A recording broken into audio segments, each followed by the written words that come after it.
cells have their increase. They have the self capacity for self renewal and also pluripotency.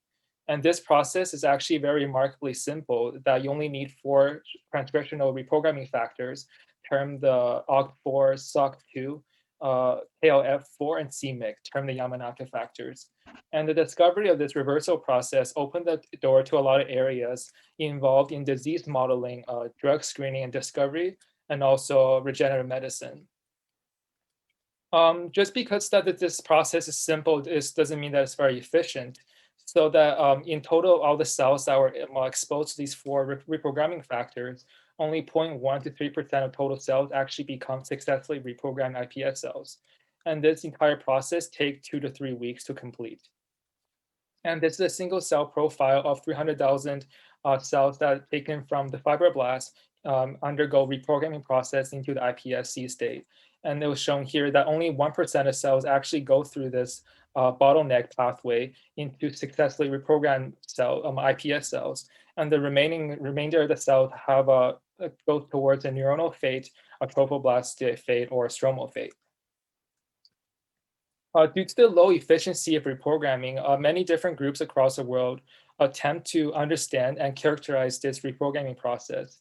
And one of this was actually the pioneering work that was done in our lab that grouped reprogramming of a mouse fibroblast into 3 distinct phases of reprogramming, termed initiation, maturation, and stabilization. So all 3 of these phases have distinct transcriptional changes during reprogramming. So for the initiation phase, these somatic cells undergo loss of the somatic cell program. They undergo metabolism changes, increased metabolism, increased proliferation, and decreasing apoptosis and senescence, and that they have a morphological change that they go towards the epithelial cell type.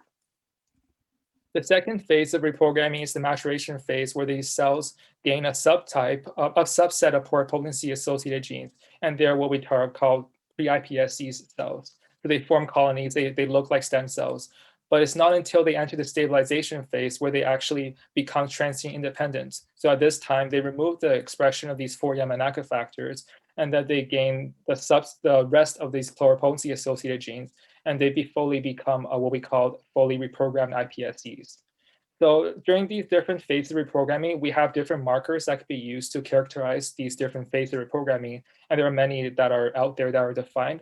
But for the purpose of the talk, I'll be only mentioning these 4 specific markers: SNAIL for the fibroblast, SSEA1 for the initiation phase, NANOG for the maturation phase, and DPPA4 for the marker of stabilization phase.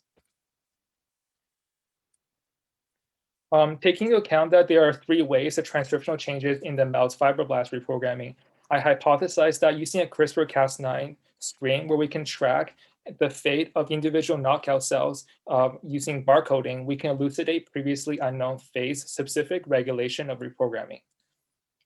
So for the first aim of this project was to conduct a whole genome-wide CRISPR screen in the mouse fibroblast using a lentiviral pool to deliver the sgRNAs and the Cas9 protein. Secondly is to validate any hits that show up on the screen and investigate any the molecular mechanisms and that are involved in the regulation of reprogramming. So this is just a quick overview of the pipeline of my screen. So I have 80,000 sgRNAs that represents a 4-fold coverage of the whole mouse genome, and this is used to infect into my mouse fibroblast. And reprogramming is initiated with addition of doxycycline that turn on these 4 transcription factors. And then at day 15, I remove doxycycline to allow these cells to enter the stabilization phase reprogramming. So throughout this reprogramming process, that 24 days of reprogramming, I collected genomic DNA extract from these cells at different time points, and I sequenced these specific cells for the identification of barcodes. So these barcodes are actually the sgRNAs themselves. So these sgRNAs serve as targets of gene to knock out, but also used to track throughout reprogramming for the distribution of these sgRNAs. So as an example, at day 0, if I have 5 individual sgRNAs that are used as barcodes, and they have equal distribution at day 0 of these barcodes. So any sgRNA that are used to knock out a gene that is important for reprogramming, we have a decrease or dropout of these distribution of sgRNAs. And any knockout of a gene that is a negative regulator, in that when we knock down this gene, we have an increase in efficiency of reprogramming. We see an increase in the distribution of the sgRNAs in my sequencing results. So first, I look at the distribution of the sgRNAs for 3 cell cycle genes, and these are p53, CDKN1A, and CDKN2A. And these are well established in the literature to be negative regulators reprogramming. So these were originally thought to be used as positive control to my screen. And as expected, from day 0 to day 15, we see there is an increase for in the population of clones that harbor this knockout for this barcode, showing that from day 0 to day 15, there is a selective advantage when cells have this knockout for reprogramming. However, after day 15, which resembles the stabilization phase reprogramming, where they become doxycycline independent, that these cells that contain these barcodes actually deplete over time after transgene removal, suggesting that during transgene stabilization phase, cells with these knockout actually become losers in the competition during reprogramming. So I decided to further validate his hit about using qPCR analysis, using the genes relevant for each stage of reprogramming. So I used SNAIL and SSEA1, as I mentioned earlier, as the markers for the fibroblast state and the initiation phase reprogramming. And looking at the distribution, so all the different bars represents that the red is my SR scramble control, green is the knockdown for p53, blue is the knockdown for CDKN1A, and black is the knockdown for CDKN2A. And looking at the individual knockdown populations, looking at the distribution of the mRNA expression levels for these two phases of reprogramming, we don't see a major difference between any of these populations. However, when we look at the markers for maturation and stabilization, which represents the later time points of reprogramming, that we see a drastic decrease relative to my control and CDKN1A, in that these cells have a knockdown for p53, and CDK2A have a relatively lower expression of NANOG and also DPPA4. So although the qPCR analysis show that there's a depleted relative expression of these genes for pluripotency, NANOG, and DPPA4, however, when we look at the fluorescent image of a whole well, so this is the top is the scramble control and bottom is a p53 knockdown, that comparing these two populations in a well, that there is no major difference between the expression profile of different colonies for NANOG and DPPA4. And furthermore, it's actually interesting and unusual because previous work has shown that any colonies that do not express the necessary markers for pluripotency are therefore called stabilization incompetent. And a lot of these colonies should actually collapse. And we don't really see that because when I look at the knockdown conditions in the well of all these reprogramming cells, the total number of colonies that are still surviving after stabilization remain relatively similar compared to my scramble control. Looking closer at the individual colonies with the confocal microscopy, we clearly see that there's an aberrant phenotype in the colonies that have a knockdown for CDK2A, and less so, but also apparent that in the p53 knockdown, that these cells are expressing NANOG, but a lot of these cells that are positive for NANOG are not expressing DPPA4. But because that some of the cells in the colony express DPPA4, perhaps that these cells alone can maintain the colony formation during the stabilization phase reprogramming. And when I counted 25 colonies and averaged the total number of cells that are positive for DPPA4, we see a drastic decrease in the total number of DPPA4 positive cells in my 25 colonies, and also a decrease in my p53 knockdown. So these cells that are shown here that are positive for NANOG and negative for DPPA4 are not classical reprogrammed iPS cells. I decided to investigate what the identity of these cells could be. So during embryonic development, there could be 3 additional stem cells that could be isolated from the developing blastocyst in addition to the embryonic stem cell. So we have the trophoblast stem cells, which could be isolated from the trophectoderm, the den stem cells, which are the extra embryonic stem cells that are isolated from the primitive endoderm, and also the epiblast stem cells, which can be isolated from the developing epiblast.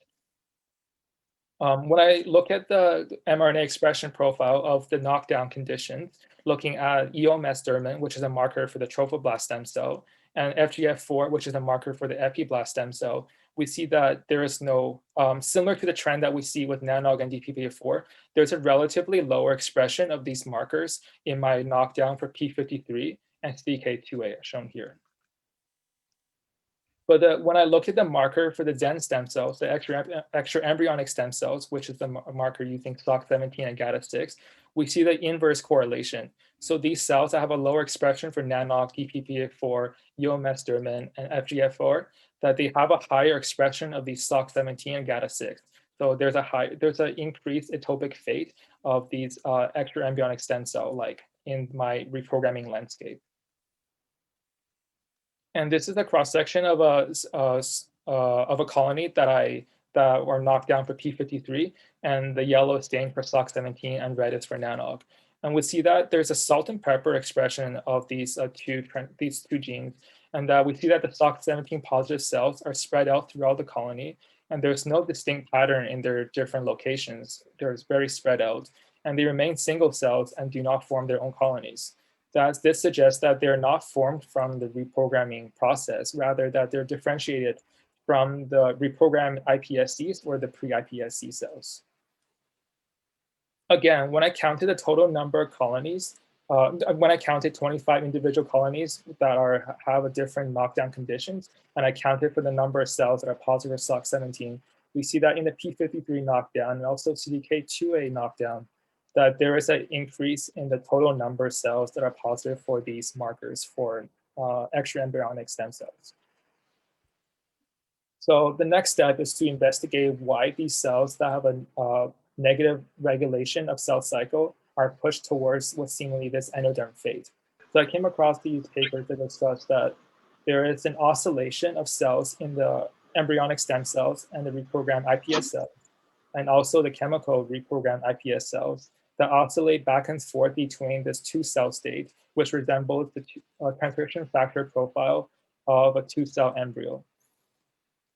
And that this oscillation of 1 to 5% of all the stem cells allow these stem cells to have a telomere elongation and therefore increase in the self-renewal pluripotency potential of these cells, and also activate some early embryonic genes. Furthermore, in chemical reprogramming, where we replace the 4 transcriptional factors, the 4 Yamanaka factors, with small molecule chemicals to reprogram into iPSC cells, that the Zen fate is actually a natural intermediate during this reprogramming process. And we see here that we've shown that this paper has shown that in the cells that are reprogrammed, all cells undergo this transient SOC17 positive cell fate in showing red and blue. But after this activation of the Zen phenotype, there is a transient activation of the two-cell transcriptional network of the two-cell state. And that this transient activation of two cells successfully shut off the Zen phenotype. So all the successful reprogramming cells successfully activate the two-cell transcriptional network. And any cells that fail to reprogram and remain in the Zen state, shown here, do not activate this two-cell phenotype. So naturally, I decided to look at some of the transcription factors for the two-cell phenotype, which is the two TCSTV1, TCSTV3, and ZSCAN4C. And we see that in all cases, there is a transient activation of these transcription factors, that at day 18, we see this drastic increase of these 3 genes, and quickly they're turned off, or they decrease at day 24. But what's interesting is that for the scramble control and CDK1A knockdown, which are successful reprogrammers, because I've shown that they have a high level of NANOG and DPPA4, that they have a very high transient activation of these two-cell genes. However, in the conditions that were knocked down, which is P53 and CDK2A, which have a higher expression of the SOC17 phenotype, that they do not, or they have a lower level of activation of these two-cell genes, which is very consistent with the divergence of the DPPA4 positive cells with the SOC17 positive cells. So based on my current data, I produced a hypothesized model of cell regulation and its roles in reprogramming. So just a quick overview that during normal reprogramming, a fibroblast is treated with these 4 reprogramming factors that allow them to enter the maturation, the pre-iPSC states. And then finally, once we remove these 4 transcription factors, the transgene silencing, these cells are able to enter the phase to become reprogrammed iPSC cells, or some other phase. The other 99% of cells become different etopic paths. But the successfully reprogrammed iPS cells, they're able to fluctuate, oscillate back and forth to turn on this transcription machinery for 2-cell phenotype to maintain its pluripotency status. However, when we deplete the cell cycle regulatory genes, more specifically P53 and CDK2A, that these cells have a higher increased proliferation due to increased proliferation and lower senescence. They're able to increase efficiency in reprogramming into this maturation stage reprogramming. And perhaps that's why previous reports suggest that there is increase in reprogramming efficiency when we deplete these cells of the cell cycle regulators. But once these pre-iPSC cells enter the stabilization iPSC cells, they can't fluctuate, maintain this oscillation between the transcriptional profile of the 2-cell phenotype, and therefore these iPSCs cannot maintain this pluripotency, and that there's a preferential differentiation towards the XAN SOC17 fate. So with the data shown that here, some of the future directions I want to take with this is to perform flow cytometry for the 4 different markers of the 4 types of stem cells I mentioned, to quantify, also quantify the numbers and also intensity of these markers to confirm that there is a selective SOC17 expression under the lockdown conditions, and also perform a single-cell RNA-seq to identify whether there are other novel skewed paths of reprogramming that they could take when I knock down these cell cycle regulators. And lastly, to validate that there is 2-cell activation, and these are preserving the pluripotency of the cells by observing the telomere length of the reprogrammed cells using QFISH. And with that, I'd like to thank everybody in the lab who has helped me with this project. And I'll be happy to take any questions.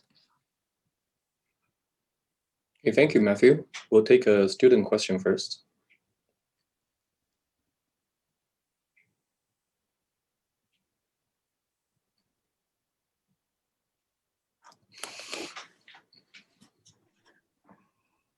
Maybe just give it a minute or so while people typing.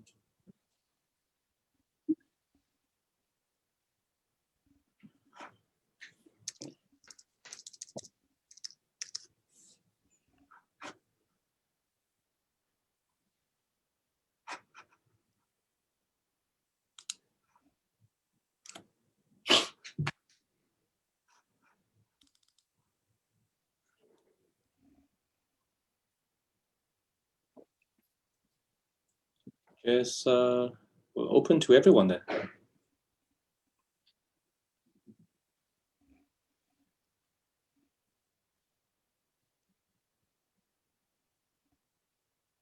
Yep. Yeah, so Daniel asked that did other genes other than I'm assuming that asking from any hits that came from my screen other than P53 and P21.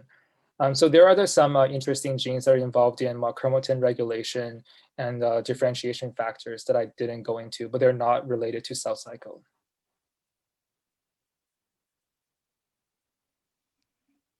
Did you perform anti-stasis experiments in our P53 and P16 indeed in the same pathway? That I did not, but I did do some experiments. So yeah, so I did do some experiments in regulating P16 expression, and that I saw that by using drugs to actually decrease the P16 levels, that I saw that there's a recovery of these stem cell phenotype. Is there any evidence that the presence of lentivirus in traditional reprogramming, as opposed to virus-free peptide reprogramming, changes intermediate stage reprogramming? So with my reprogramming, the lentivirus is only used to deliver the sgRNAs. The reprogramming process is that these are actually integrated into the fibroblast.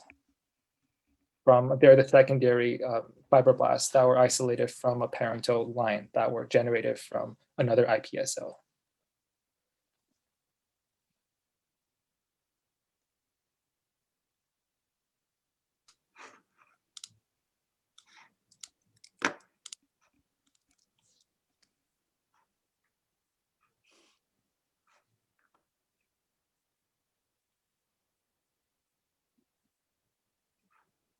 So there's 3 different parts. So did you discover any other cell cycle regulators in addition to P53, CDKN1A, CDK2A that control the oscillation between pluripotency and 2-cell phase?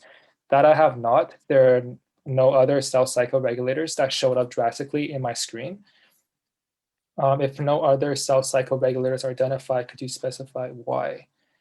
So the only reason that I haven't identified was that with the CRISPR, whole genome CRISPR screen, the overall coverage, that it cannot be maintained.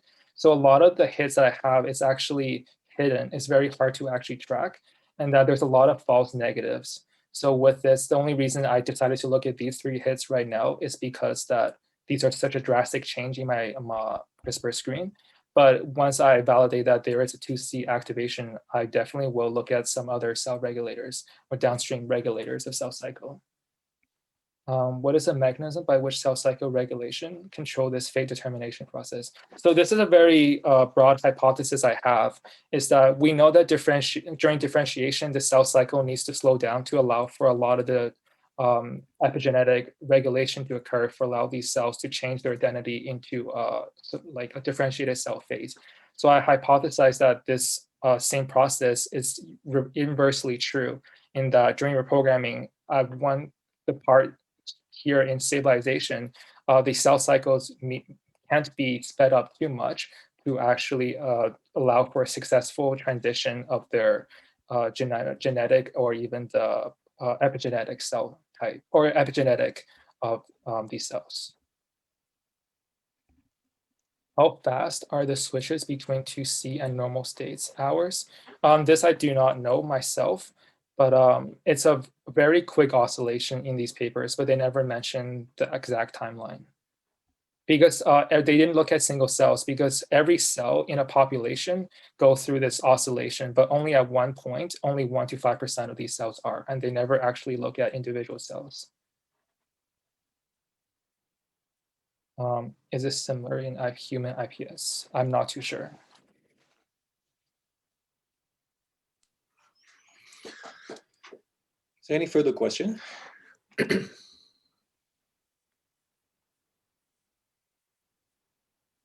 guess that's it. Thank you, Matthew. Thanks. So our second speaker is Jessica Garcia, also from Jeff Ranna's lab. Okay, thank you so much. Can everybody hear me? Yes. Okay, perfect. Okay, so hi, yes, I am part 2 of the Jeff Ranna saga, and today I'm going to be discussing what I've been working on, which is modeling glioblastoma multiforme with human pluripotent stem cell derived cerebral organoid allografts. Okay, so let's begin.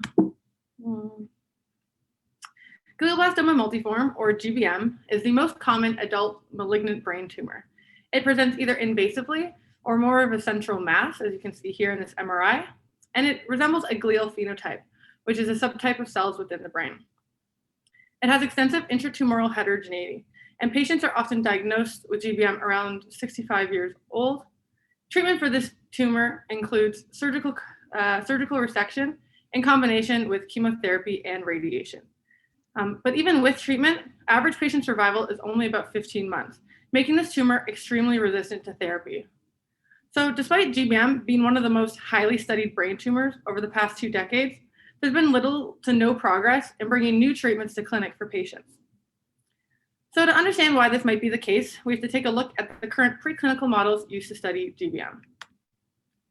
So GBM, or patient-derived cells, are often studied either in vitro or in vivo. In vitro, you have great access to these cells, but ultimately lack a dynamic interaction with a 3D microenvironment. In xenografts, this is when the brain tumor tissue is engrafted into the mouse host. And here you have the dynamic interaction with a 3D microenvironment, but you ultimately lack species specificity. So for not only is the human brain and the mouse brain quite different, which I'll touch upon in a moment, there's also been some genetic changes observed to take place. So in this recent study, which did genetic profiling of over 1,000 patient-derived xenografts across 24 different cancers, they found that serially passaging tumors in mice actually led to a genetic drift towards a mouse-specific phenotype. And in as little as 4 passages, tumors no longer responded to therapeutics the same way. So it suggests that the mouse microenvironment is exerting a selective pressure on the brain tumor cells that is different than a human microenvironment would. So when I joined the program in 2016, I wanted to study GBM, but it was clear that maybe I needed to take a different approach from the current model systems, since there was a less than 10% response rate in clinical trials to the current therapies being tested. So to kind of take a new approach, I gained interest in something called a cerebral organoid. This is a human pluripotent stem cell derived 3D structure in a dish that resembles the developing cortex. Now, to understand, I guess, more the human brain microenvironment, if we take a closer look here, we can see these are coronal sections, so taken this way through either a mouse or human cortex. And if you take a little closer look at both the structural differences as well as the compositional differences in this cortex, first starting closer to this ventricle region, so the cavity would be here. Directly lining this is a layer of cortical stem cells known as radial glia in the brain. In mice, we have an inner radial glial population that differentiate into progenitors as well as cortical stem cells, which lead to the expansion of the cortex. In humans, we actually have both an inner and outer population of these radial glial stem cells in the brain. And this outer layer is actually thought to contribute to the more extensive expansion of the human cortex. So cerebral organoids are interesting, but we need to see how much they really recapitulate the human phenotype. But they look promising, so this kind of led me to my current hypothesis, which is that human cerebral organoids, when engrafted with GBM cells, can sustain the pathological tumor tissue niche in an allograft model of glioblastoma multiforme. So an allograft refers to the donor tissue, so the brain tumor cells, and the host tissue, or the cerebral organoid, being of the same species. So both are human. I plan to address this with the following aims. Firstly, in aim 1, broken into two parts, to first improve the uniformity between individual organoids, and then to second, develop a robust GBM cerebral organoid allograft pipeline, or known as a COA. In aim 2, I plan to validate the preclinical relevance of the allograft model using patient-derived cells. So first, to address aim 1. Reproducibility has always been kind of an issue with the cerebral organoid field, as there's quite extensive heterogeneity within an organoid, as well as between organoids across different batches. So we took it upon ourselves to address this issue in partnership with Dr. Liliana Atisano's lab, specifically master student Adam Civitelli in the lab, to create an optimized pipeline to differentiate cerebral organoids. We began with human embryonic stem cells H9, but you could begin with iPS cells as well. And here, as you can see depicted here, these are dissociated to single cells and then plated in these V-bottom dishes to form pluripotent embryoid bodies. We then specify for our neuroectoderm germ layer and then place them into a matrigel droplet, which acts as a 3D scaffold and allows for the budding and initiation of differentiation within the cerebral organoid. We then cut the organoids out of this matrigel and place them onto an orbital shaker in the incubator, where they can grow and expand for over a year. And we found that our organoids had quite improved sort of uniformity within their tissue as compared to the gold standard traditional models of cerebral organoids that were in the literature. So we take a look at what's inside one of these cerebral organoids. Here we have an 8-week-old cerebral organoid. As you can see, there's these sort of holes or cavities within the organoid, and this represents the ventricle-like structures that secretes cerebral spinal fluid. DAPI indicates nuclei, whereas SOX2, indicated here in red, is a marker for those radial glial stem cells found in the brain, and CTIP2 is a marker of early born neurons. So if we take a closer look at one of these units, you can see there's this ventricle-like structure, and directly lining it is this SOX2 positive region, followed by the CTIP2 neuron layer. And it's really unique that we actually see both an inner and outer layer of these radial glial cells, followed by the differentiated neurons up top.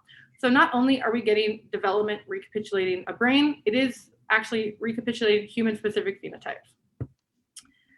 So next, we wanted to see if our pipeline does lead to improved uniformity across organoid batches. So to do this, we performed single-cell sequencing, transcriptomic sequencing across different time points in the organoids.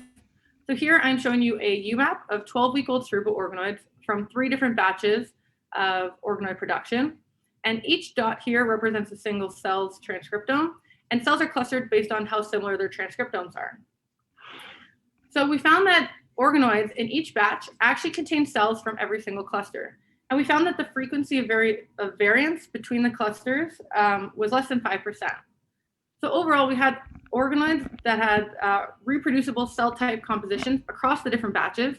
And this was consistent over time. The morphology was consistent. They had similar cluster compatibility. And overall, we saw decreased interorganoid heterogeneity.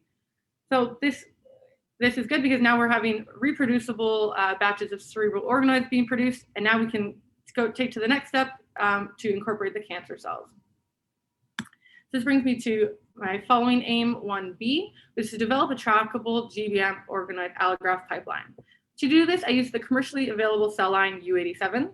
I take these cells with either Firefly luciferase or Firefly luciferase and GFP, and injected them into the cerebral organoid, and then track them over 42 days post-injection. And then perform histological and immunofluorescent analysis.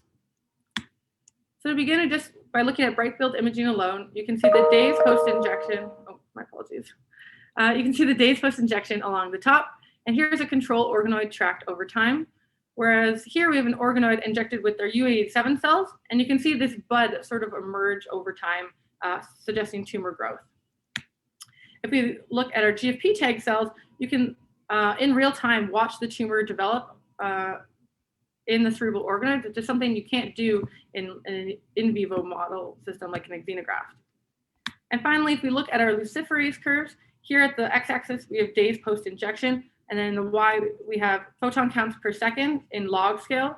So you can see that individual organoids tracked over time first sort of had a falling off point, and then the cells that did engraft took up and expanded their colonies.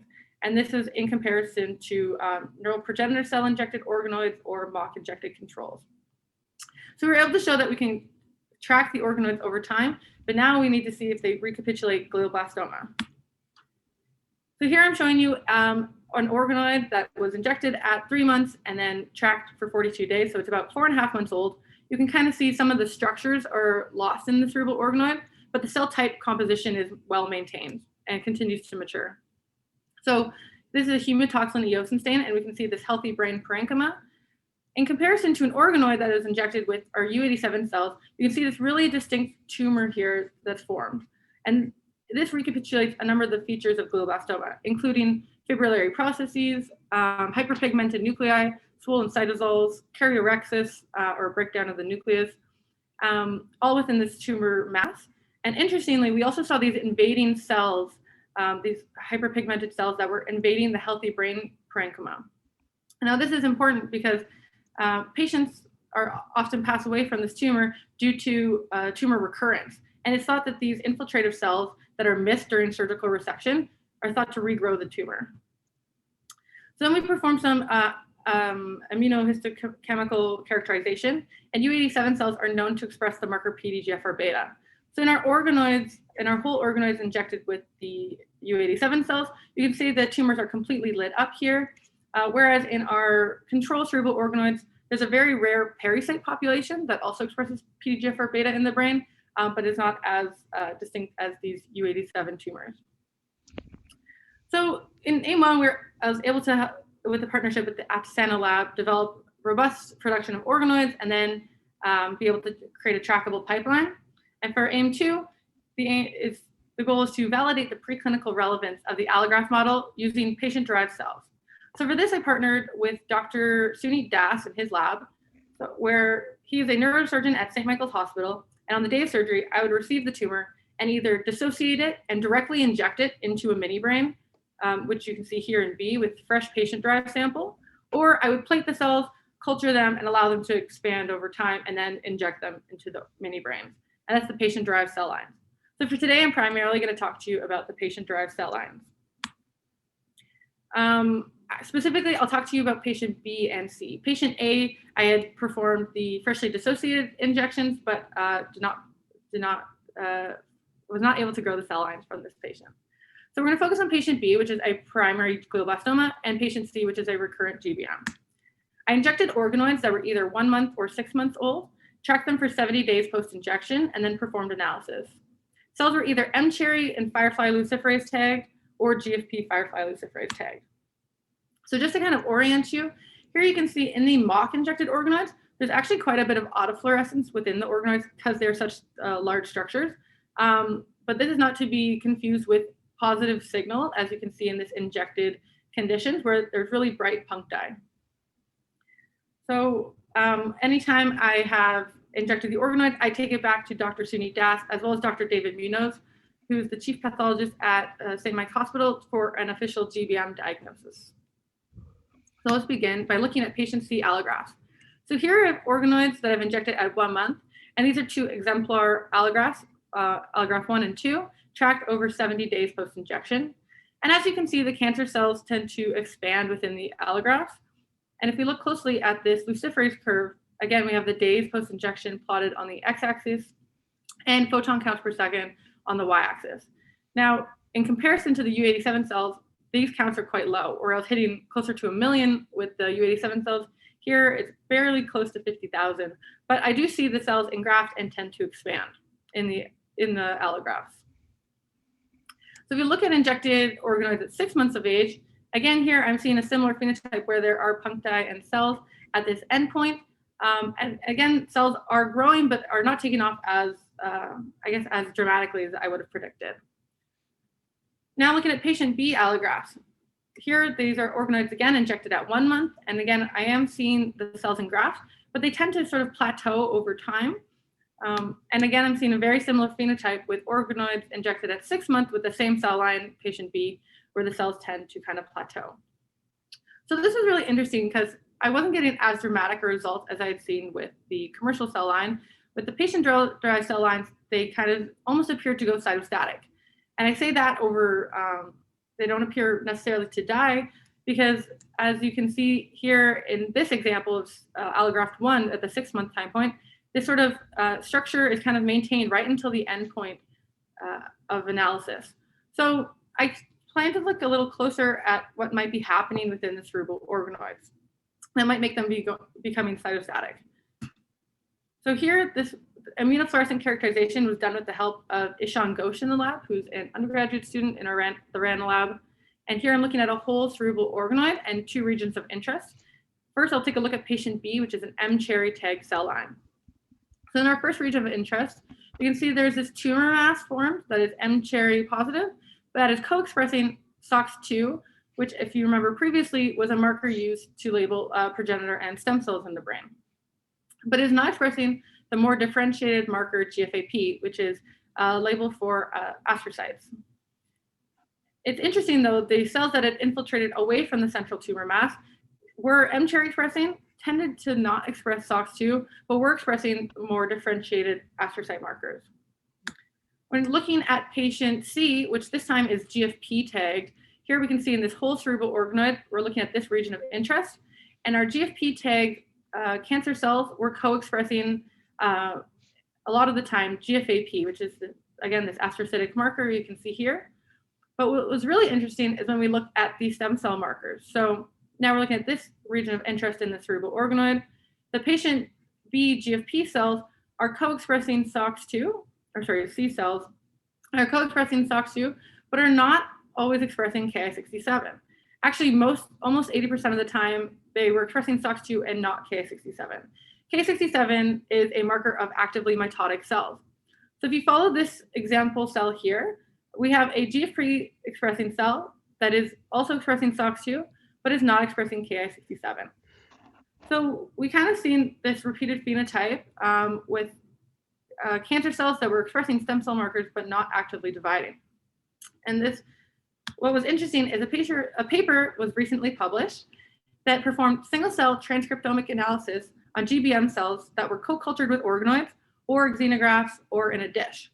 They compared the 3, and they found that in the GBM cells cultured with organoids, the cells became non-cycling neural progenitor cell-like or astrocyte cell-like phenotypes.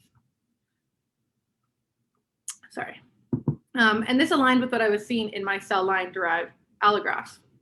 So what was really interesting though, is when I took a look at the freshly dissociated patient tumors that I injected right into the organoids on the same day of surgery, they never had exposure to culture. Here's an example from patient C. Here I'm seeing, you can see there's quite a distinct tumor mass that formed. And when we performed some immunofluorescent staining, OLIG2 is a marker highly expressed in GBM.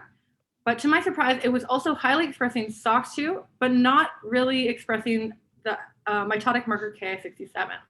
So again, this is kind of suggesting that maybe organoids or cancer cells engrafted into organoids and cultured for extended periods of time sort of take on this non-cycling neural progenitor cell-like state. This leads to my summary, where I have developed an GBM cerebral organoid allograft pipeline that can recapitulate many of the histopathological features of GBM, and that when I've engrafted either freshly dissociated patient cells or patient-derived cell lines, the cells do not show extensive growth in the organoids and tend to become almost cytostatic. So my current working hypothesis is that GBM cells take on a non-cycling progenitor or stem cell-like phenotype in cerebral organoid allografts. I plan to address this with my future directions. So firstly, to determine if there's a species-specific novelty compared to the mouse. So usually when patient-derived cells are engrafted into xenografts, they do tend to grow nice tumors over extended periods of time. And just to test if this is different compared with the allograft, I have partnered with Dr. Daniel Schrammick's lab with the help of Connor Yankus to set up my cohort for mouse xenografts for each of these patients. And then I plan to define the molecular mechanism underlying any differential responses I might see. I next plan to compare the non-cycling phenotype in the organoids by looking at the stem cell signaling networks in xenografts compared to organoids through single-cell transcriptomic sequencing. And then finally, to test the therapeutic response of cells that target either the quiescent, proliferative, or invasive compartments of GBM. And that is all I have to share with you today. Thank you for listening, and thank you to Jeff Rana and my lab, Javier, for starting this project, to Dr. Liliana Attistano and Adam Civitelli, Daniel Schrammick, and Dr. Sunit Das and Frida Miller of my committee. And that's all for today. Thank you, Jessica. A question for Jessica. Okay, so I have a question from Furkan. Have you performed IF on GBM samples taken from patients to see if they have a similar expression profile of SOX2 and Ki67 compared to GBM that were provided in the organoids? That's a great question, Furkan, thank you. So I'm currently in the process of doing that in collaboration with Dr. David Munoz with the histopathology core, but I don't have the results yet. So this is kind of like preliminary that I've been seeing these results, so yeah. Justin has a question. Do you think the lack of vasculature in cerebral organoids is what is causing the patient cancer cells to go quiescent? Actually, that's a great question. So vasculature is one of the, is highly associated with the pathology of GBM, especially pseudopallistating necrosis as a result of microvasculature and things like that. So because I am lacking that, I can't address this question. One way would be to either engraft the organoid into maybe a mouse-specific host and see what happens. But actually, in our lab, we have a side project kind of underway where we, in partnership with Laurence Peltier's lab, have created a microfluidic device that creates vasculature, and we're embedding organoids into this vasculature network. And the next steps, I guess, would be kind of to test if this actually influences the GBM growth. So we're not there yet, but that is in the works. Okay, another question from Matthew. Let's see. I may have missed this at some point, but do you try to target your xenograft injections to anywhere specific in your developing organoids, an area that mimics the outer cortex versus subventricular zone? Furthermore, have you looked at how the different engrafted cells might grow differently if injected in the core, more hypoxic and perhaps necrotic, versus the periphery of the organoid and nutrient exposure? Okay, thanks so much. So with the organoids, because they are quite small and I inject these with just a Hamilton needle, it's really hard to isolate or target a specific region in the cortex or in the organoids. But as you can kind of see, an organoid is composed of almost like multiple cortexes. So we use a whole brain differentiation protocol, and we find that we mostly get a lot of forebrain. So no, we don't target it to a specific region, but ideally with doing like large samples, we're hitting different regions within the cerebral organoid. That's a great question. And then for the second part, if they're differently injected in the core. So I haven't directly assessed this yet. I have noticed that in comparison to the published literature, some people have tried co-culturing organoids with GBM cells, and they almost become more of an invasive phenotype. They don't really form masses. They kind of just become very migratory. And so that might be a difference observed compared to actually injecting them. I did notice with the U87 cells, though, organoids were, there was no preferential growth between organoids growing in the center, or sorry, tumors growing in the center of the organoid versus the periphery. But I do think that hypoxia could play a role, which is kind of what touched upon Justin's question with the vasculature. Another question is, given that infiltrating immune cells form a large part of GBM tumors, do you consider co-culture or immune cytokine exposure experiments? That's a great question. So actually, there's another student in the lab, Amin, who is a second-year PhD student, or a third-year PhD student, and he is working on growing microglia in the lab, and we're planning to co-culture these with the GBM eventually. But no, I have not performed those, but it's definitely, I think, something very worth pursuing. Another question from Tom. I might have missed how growth was tracked, but if the growth rate of the organoid is equal to or greater than the tumor graft, would you be unable to capture the growth dynamics? Oh, that's a great question. So I track them with luciferase curves. So the organoids don't express luciferase. So ideally, I would just see like the luciferase curves pick up. But yeah, I guess from actually just looking at the fluorescent markers, that's a good point. I don't think I would be able to distinguish, you know, I guess the tumor mass compared to the organoid mass in general. But yeah, because of the luciferase curves, I can kind of tell the difference. Could you maintain more human phenotypes in GBM xenografts by engrafting the whole GBM organoid into mice? That's a great question. I don't know. I think it kind of might interfere with distinguishing between a human versus a mouse-specific microenvironment, but it has been shown that organoids engrafted into mice tend to mature actually a lot faster. So this is something that could be considered. Another question from Kevin is, I believe that organoids go through a progression as they mature over time. What time do you normally inject your GBM cells? Have you tried injecting at different stages? Yeah, so in my slides, I showed I injected both at 1 month-old organoids or 6-month-old organoids. So the 1-month-old organoids, they express a lot of like immature neuronal markers, whereas the 6 months, we're having astrocyte markers, oligodendrocyte markers, things like that. And in both cases, I kind of saw the same phenotype where the cells just tended to plateau. So so far, I don't have anything to kind of comment on that, but maybe as I continue going, I'll see something different. Thanks for the question. Question from everyone?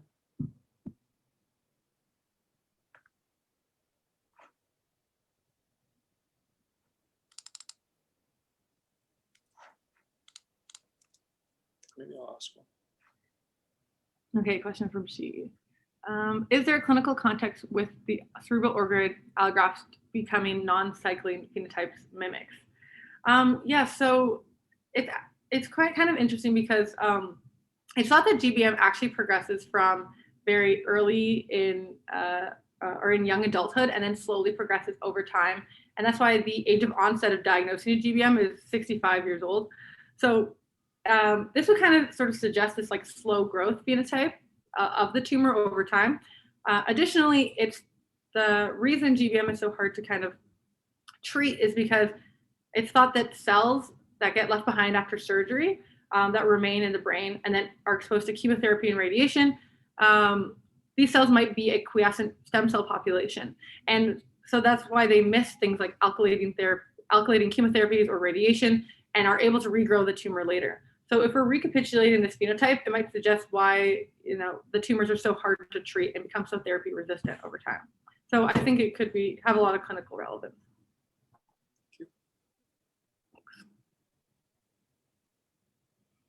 Given that you're working with embryonic organoids, might it not be best to model early childhood tumors such as histone mutant GBM? Yeah, that's a great question, and I have had that before. I think it's definitely something worth considering, but ideally the organoids can be used for studying multiple different types of brain tumors that are either cortex specific or specific to different regions. But I think it would be worth pursuing, looking at more pediatric, either there's pediatric GBM or other types of brain tumors.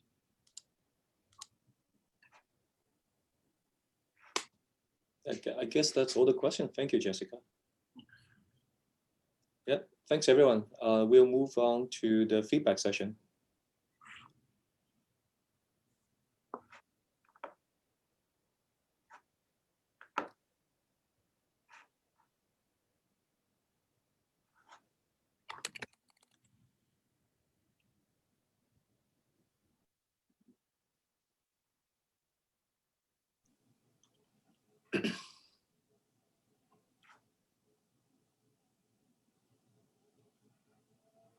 Yeah, okay, so let's start. Yeah, let's